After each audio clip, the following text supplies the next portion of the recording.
ये जानकर हैरानी हो सकती है कि इलेक्ट्रिक ट्रेन्स में ओवरहेड लाइन से इकट्ठा की हुई पावर पहिए के माध्यम से फ्लो होने के बाद पटरी की ग्राउंडिंग केबल में पहुंचती है। 3 फेस वाला पावर कन्वर्जन, रीजनरेटिव ब्रेकिंग और जिगजैग ओवरहेड लाइंस, ये सभी इलेक्ट्रिक ट्रेन के तकनीक को काफी अनोखा बनाते हैं। आइए सबसे सिंपल पॉसिबल डिजाइन से शुरू होने वाली इलेक्ट्रिक ट्रेन्स के पीछे के सभी इंजीनियरिंग रहस्यों को समझते हैं। इलेक्ट्रिक ट्रेन का सबसे सिंपल वर्जन यहां दिखाया गया है। यहां एक single sliding wire overhead line से इलेक्ट्रिक पावर इकट्ठा करती है। ये power single phase induction motor को दी जाती है। इंडक्शन मोटर का रोटर व्हील से जुड़ा होता है। सर्किट को पूरा करने के लिए इंडक्शन मोटर का दूसरा टर्मिनल जमीन से संपर्क में होता है। जमीन से यह संपर्क इसलिए पॉसिबल है क्योंकि वायर को पहले व्हील से एक्सल ब्रश के जरिए जोड़ा जाता है। व्हील हमेशा पटरी के संपर्क में रहता है और पटरी इस तरह जमीन से संपर्क में रहती है जैसा कि दिखाया गया है। आप देख सकते हैं कि OHL से जमीन पर करंट कैसे पास होता है। यह पहले इंडक्शन मोटर, फिर एक्सल ब्रशेस, फिर पहिया और अंत में पटरी और जमीन से होकर गुजरता है। जब करंट पास होता है तो इंडक्शन मोटर का रोटर पहियों के साथ घूमता है। हालांकि एक घूमने वाला पहिया आगे बढ़ेगा, जिसका मतलब है कि अगला ग्राउंडिंग सर्किट पिछले एक से बहुत कम दूरी पर होना चाहिए।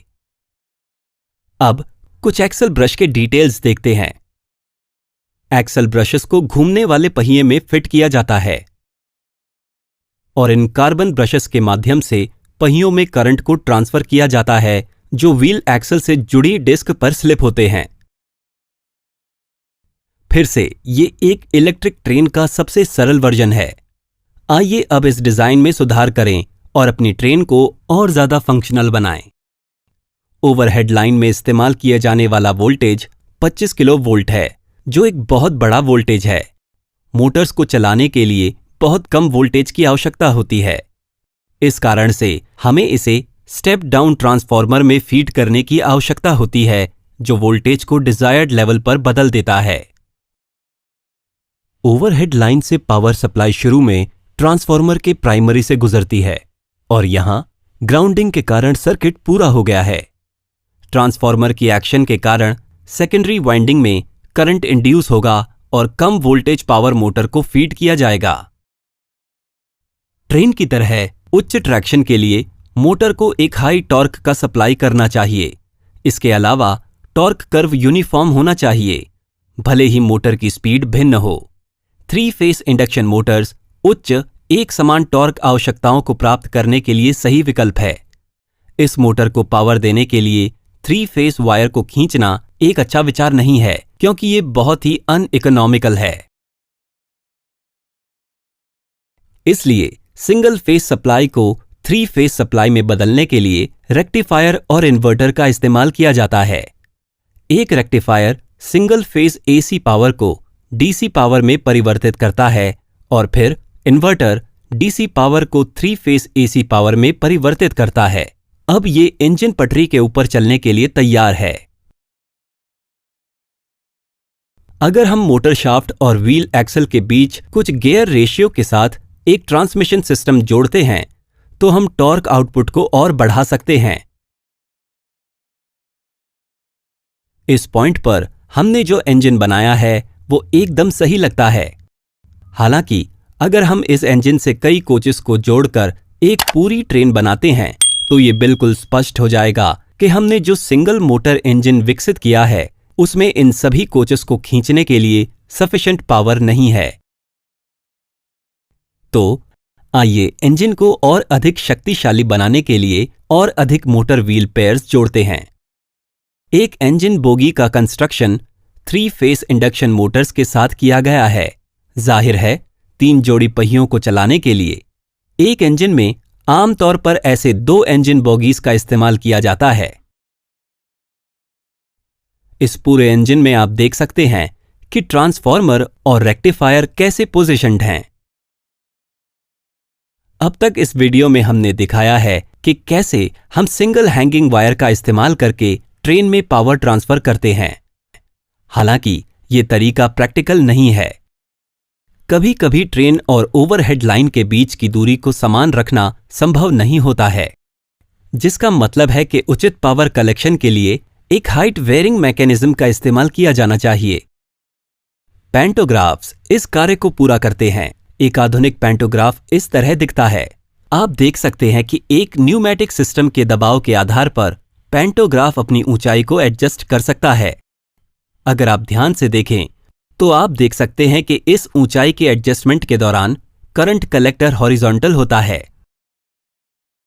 करंट कलेक्टर को पूरी तरह से हॉरिजॉन्टल होना चाहिए, अन्यथा पावर ट्रांसमिशन में ट्रबल होगा।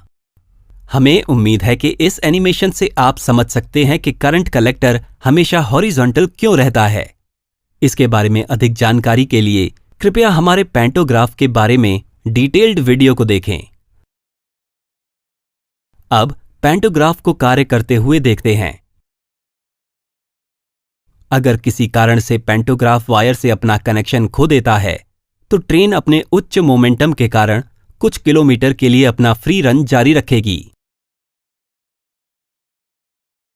क्या आपने कभी सोचा है कि ओवरहेड लाइन जिग-जैग तरीके से क्यों खिंचती है?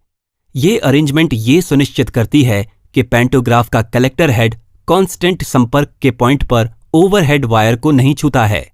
इस व्यवस्था के कारण वेयर एंड टेयर कम से कम होती है। हम इंडक्शन मोटर सप्लाई की फ्रीक्वेंसी को बदलकर स्पीड को नियंत्रित कर सकते हैं। ये रेक्टिफायर और एक इन्वर्टर द्वारा पूरा किया जाता है। ड्राइवर फ्रीक्वेंसी को बदलने के लिए लीवर को एक अलग नॉच पर सेट करता है और इसलिए मोटर की स्पीड उसी के अनुसार होती है। एक्सेलरेशन के बाद ट्रेन के लिए सबसे महत्वपूर्ण पहलू रुकना है। ये कैसे पूरा किया जाता है? क्या हमें इंडक्शन मोटर्स को बंद कर देना चाहिए? अगर ऐसा है तो ट्रेन कई किलोमीटर तक पटरियों पर चलती रहेगी जब तक कि वो रुक न जाए। एक और विचार ये है कि हम इलेक्ट्रिकल ब्रेकिंग लगा सकते हैं। एक साधारण इंडक्शन मोटर में रोटर की स्पीड आरएमएफ के स्पीड से कम होती है। हालांकि सप्लाई फ्रीक्वेंसी को कम करके हम इस कंडीशन को उल्टा कर सकते हैं। दिलचस्प बात यह है कि जब आरएमएफ की स्पीड रोटर की स्पीड से कम होती है, रोटर बार्स में इंड्यूस्ड करंट की दिशा रिवर्स हो जाती है।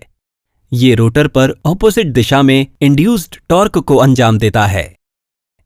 ये एक परफेक्ट ब्रेक है, बिना मेटल टू मेटल के संपर्क वाला ब्रेक। इस फेज के दौरान मोटर जनरेटिंग मोड पर चलती है। हालांकि ये ब्रेकिंग मेथड अपनी पटरियों पर ट्रेन को पूरी तरह से नहीं रोक सकती है, क्योंकि रीजनरेटिव ब्रेकिंग कम स्पीड पर काम नहीं करती है।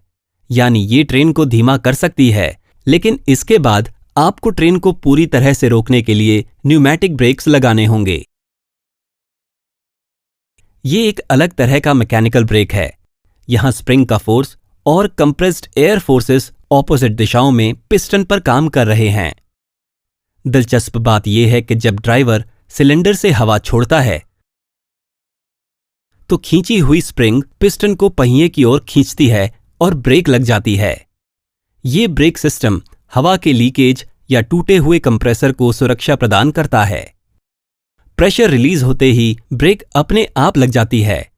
हर एक व्हील पेयर के लिए हर एक कोच के नीचे न्यूमैटिक ब्रेकिंग सिस्टम लगाया गया है।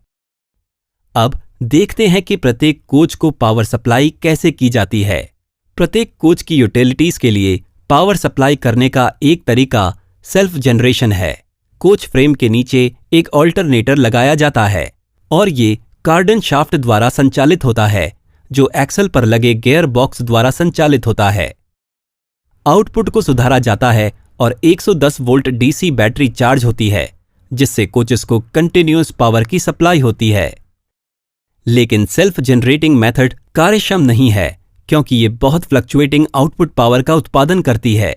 इसलिए कोचेस को पावर सप्लाई करने का सबसे आम तरीका है हेड ऑन जनरेशन। इस मेथड में लोकोमोटिव ट्रांसफार्मर में एक अतिरिक्त वाइंडिंग जोड़ी जाती है, जो सभी कोचेस को पावर सप्लाई करती है। वीडियो देखने के लिए धन्यवाद। फिर मिलते हैं।